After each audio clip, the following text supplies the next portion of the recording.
Hey friends, welcome back. Previously on our London adventure, we hopped onto the iconic double-decker bus, ready to explore the city from a whole new perspective. But the journey didn't end there. In fact, it was just getting started. So buckle up, as in part 2 of our London adventure, we'll roll through the heart of the city, taking in the sights, the sounds, and secrets of this incredible place. Okay, let's go! Our first stop of the day is Bridge Street, a slice of London's history where the old meets the new. Next, we head to the Millennium Bridge, a modern icon that connects the grandeur of St. Paul's Cathedral with the cultural buzz of Bankside, home to the Tate Modern and Shakespeare's Globe Theatre. When it first opened in 2000, it wobbled so much that it was nicknamed the Wobbly Bridge. Engineers had to install a special damper to steady it, a fix that took nearly 2 years. Despite its sleek, simple design, the bridge is a true engineering marvel by architect Sir Norman Foster and sculptor Sir Anthony Caro, a work of art and a functional crossing. And for Harry Potter fans, yes, this is the bridge that dramatically collapsed in Half-Blood Prince. Thankfully, in real life, it's still holding up just fine. But the best part? The views. From here, you get one of the best panoramas of London's skyline, the perfect spot for a quick photo op before we move on. We now head straight toward one of London's boldest landmarks, the Tate Modern, which by the way is free to enter. In the lobby, these suspended forms feel like memories made flesh, torn, raw, almost breathing. Moving on to Tate Modern, a pioneer of abstract art and a key figure in the Distill movement. Notice how there is a perfect balance of color, line, and form reduced to pure harmony, simplicity that shaped modern art. Now the next few scenes will show you a little bit more of what's inside. Different exhibitions, moments, and textures. But before we get too far, let's talk a little bit more about Tate Modern itself. It used to be a power station, and that giant hall you walked into, it's called a turbine hall, big enough to fit a jumbo jet. Since opening in 2000, it's become one of the most visited modern art museums in the world. Pretty impressive for a place that once ran on coal. And honestly, it's kind of the place where you plan to stay for 10 minutes, and suddenly it's been 3 hours. So you're definitely not imagining it, that is a toilet. It's inspired by Marcel Duchamp's Fountain, a 1917 piece that completely flipped the idea of what could be considered art. And just when you think modern art has no more surprises, you turn the corner and there it is. A black wall covered in, let's say, very personal brush strokes. It's bold, cheeky, and definitely not your average still life. But that's Tate Modern. It invites you to laugh, cringe, question, and maybe even reflect, sometimes all at once. As we now near the end of the exhibition, we come face to face with two powerful reflections of modern life. Andy Warhol, the artist who turned soup cans and celebrity into bold pop art, and the Media Network display, a space that unpacks how media and technology shape what we see, think, and feel today. What about you? What's the most unforgettable exhibition you've seen, and where? Drop it in the comments below. I'd love to hear what inspired you. Alright, so we soaked up some serious culture at Tate Modern, and now it's time for a little refreshment. Welcome to Bankside, a part of London that used to be all theatres, taverns, and well, a fair bit of trouble. Our next stop? The Anchor Pub. It's been around for 100 years, and rumor has it that even Shakespeare might have knocked back a drink or two here. Although, let's be honest, he probably didn't call it a cheeky pint. You can grab a Guinness, find a cozy corner inside, or take it outside and enjoy the riverside view.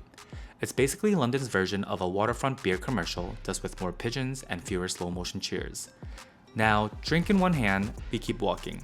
And just up ahead, things get a little bit weird, because that charming old building, yeah, that used to be a prison. Welcome to the Clink. The real deal, it was one of London's oldest jail.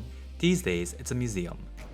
Just ahead, you'll spot something that looks straight out of the Pirates of the Caribbean, but don't worry, no CGI here. That's the Golden Hind, a full-size replica of Sir Francis Drake's famous ship.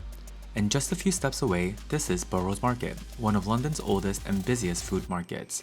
Today, it's a full-on food haven. Think fresh produce, street food, artisan coffee, and global flavors packed into one buzzing corner of the city. And right across the street, we're quickly approaching Southwark Cathedral. It feels like a totally different world, quiet, calm, and full of history. This place has stood here for nearly 900 years, with parts of the church dating back to the 12th century. That's old enough to even make the Tower of London look like a teenager. It's been a place of worship, rest, and reflection through plagues, wars, and selfie sticks. Shakespeare's brother is actually buried here too, and the poet John Gower, one of Chaucer's friends, has a whole tomb to himself. Literally squad goals. Honestly, you don't have to be religious to feel the stillness here. it's the kind of place that makes you slow down, if only for a minute. Leaving the stillness of Southwark Cathedral behind, I headed towards London Bridge. Yup, the real one, not the Tower Bridge tourists loves to mislabel. Near the base, I spotted this engraving. Sir Walter Raleigh once wrote, "There are two things scarce matched in the universe, the sun in heaven and the Thames on earth." Not gonna lie, kind of a bold statement, but standing there, with the river stretching out beneath me, it made sense. London does drama well. As we continue to head towards London Bridge, there's this weird mix of stillness and motion. People rushing, traffic buzzing, but somehow it all slows down for a second. Maybe it's the view. Maybe it's the weight of standing where so much history has walked before me. As we're getting closer now, just a few steps up and I'm on the bridge. It's not the flashiest bridge in London, and yeah, it's not falling down either. But there is history here, layers of it. You've got buses flying past, office workers on autopilot, and of course, me, just trying not to trip on the stairs while filming. But honestly, standing here, you start to feel the pace of the city shift, like you're in between, caught between the old and the new. So yeah, this is the real London Bridge, but check out this view. It's been rebuilt a bunch of times over the centuries, and the version I'm walking on now opened in 1973. Not exactly medieval vibes, but it's solid. And those light blue railings? A nod to tradition, even if the bridge itself is pretty modern. And just to clear things up, Tower Bridge is the one with the dramatic towers. This one's more low-key, more functional, more London, honestly. By the time I crossed the bridge, I was officially done, like feet screaming, brain fog, borderline dramatic exit kind of done. And that wrapped up my walking tour, but it's officially the next day and just wanted to keep it local and see what's around the neighborhood.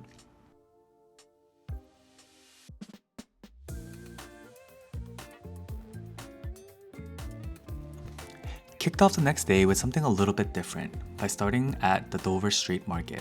It's really not a market, more like a fashion gallery meets concept store meets curated chaos. They did ask to keep the recording to a minimum, and I managed to sneak in a few clips, discreetly, respectfully, like a polite fashion ninja.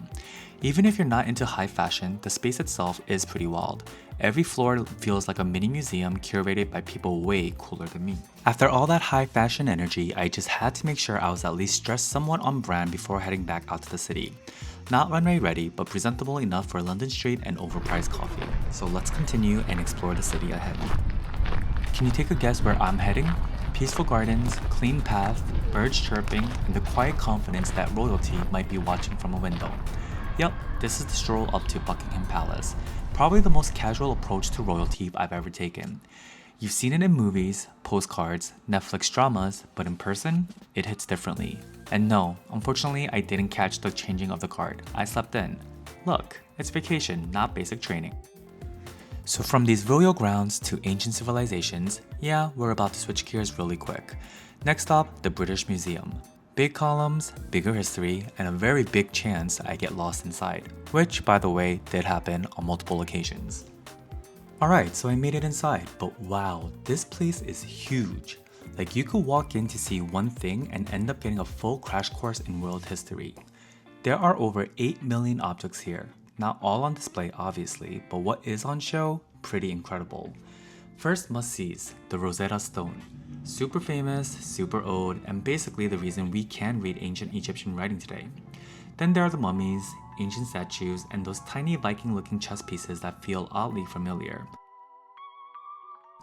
Also, can we talk about the glass ceiling in the main hall? That space alone feels like it deserves its own exhibit. And just like that, we're back to where this whole thing started, right here in the shadow of Big Ben. Feels a little bit different now. Maybe it's the sunset, or maybe it's the fact that my legs are barely functioning. But hey, full circle moment, same clock, slightly more tired me.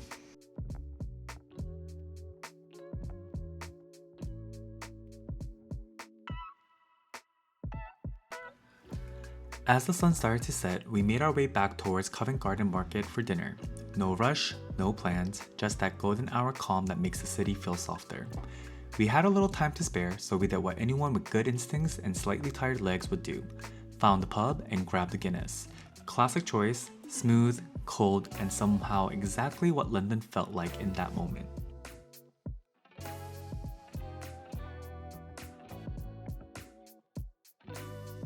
After catching that street performance, it was finally time for our dinner reservation at none other than Trattoria Ave Mario. The energy shift was real. Totally Instagrammable worthy vibes. Red lights, vintage mirrors, neon signs, you name it. The food, even better. Cocktails were solid, pasta was unreal, and honestly, if you plan to check it out while you're in town, make sure you RSVP in advance. This spot fills up fast. Oh wow! Wow! Wow!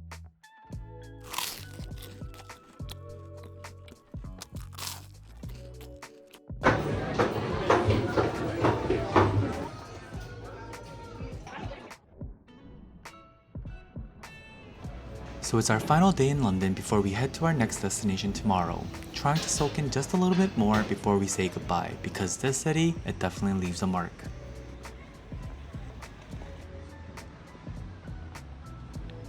Our first stop of the day was none other than Kensington Palace. Royal gardens, quiet paths, and a moment to breathe in before jumping back into the city. And right nearby, the Royal Albert Hall, one of the most iconic music venues in the world. Didn't catch a concert, but standing outside felt legendary enough. Two completely different vibes, all before noon, only in London. The neighborhood around Royal Albert Hall feels like peak West London. Quiet streets, white townhouses, and a whole lot of old school elegance. There's Hyde Park just around the corner, museums nearby, and the feeling that you're walking through a movie set. But we also had other stops before saying goodbye to the city, so from there, we hopped in an Uber and made our way to Harrods. A little window shopping, maybe a little actual shopping, it just felt like the right kind of splurge before heading out. Afterwards, we headed back to Soho and found a Japanese spot called Koyo. Cozy, low-key, and exactly what we needed. Udon noodles, warm broth, and a quiet pause before the journey continued.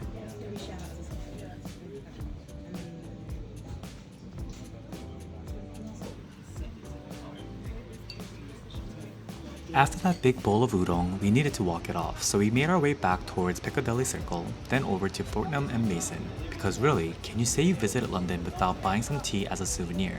Iconic tins, royal crest, and enough blends to make you question your entire coffee habit. Walking into Fortnum and Mason feels like luxury with a British accent. Came for the tea, stay for the tins. It's like a souvenir shop, but if royalty curated it. One for me, two as gifts, at least for now. Time's a ticking, so we hopped on the tube and headed towards London's financial district, where the buildings get taller, shinier, and way more dramatic. Our last stops, the Shard, and for our last supper we were craving heat, so why not go for Thai food? It's finally time to check out and head to our next destination, but before we do, we're soaking in the sight of those classic red phone booths one last time. I had such a great time in London and would definitely come back, but for now, stay tuned, the adventure's just getting started.